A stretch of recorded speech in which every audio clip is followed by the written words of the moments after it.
আরে সাবধানে চলাফেরা করো, পড়ে যাবে তো।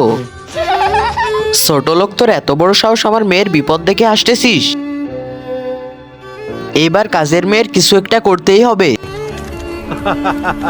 সাহেব, এটা আপনি কি করলেন? ওইটা আমার মেয়ের একটা মাত্র বই ছিল। এইবার দেখবো তোর মেয়ে বই ছাড়া এবার কিভাবে একরোল করে।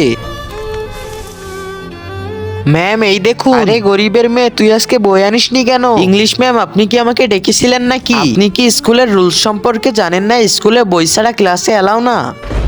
ম্যাডাম জি, শুধু ওকে এক ক্লাস করতে দিন প্লিজ। না, এটা সম্ভব নয়। সাহেব, প্লিজ কিছু টাকা দিয়ে দিন, আমার মেয়ের জন্য বই কিনতে হবে। তার আগে দেখবো কারা শয়তানকে হারিয়ে মা বাবাকে ভালোবাসে। যারা মা বাবাকে ভালোবাসে তারা ভিডিওতে লাইক করে চ্যানেলটা সাবস্ক্রাইব করে দিবে এবং কমেন্টে অবশ্যই আই লাভ ইউ মা বাবা লিখে যাবে। আর যারা শয়তানকে ভালোবাসে তাদের লাইক সাবস্ক্রাইব করতে হবে না। এই সাহেবের মেয়ে, তুমি কি পড়াগুলো আমাকে শেয়ার করবে? না, কখনোই না। এই সামান্য কিছু টাকা দিয়ে হয়তো একটা বই হয়ে যাবে। দেখলি কিভাবে গেম খেলে দিলাম, এবার রোল এক তো তৈরি হবে।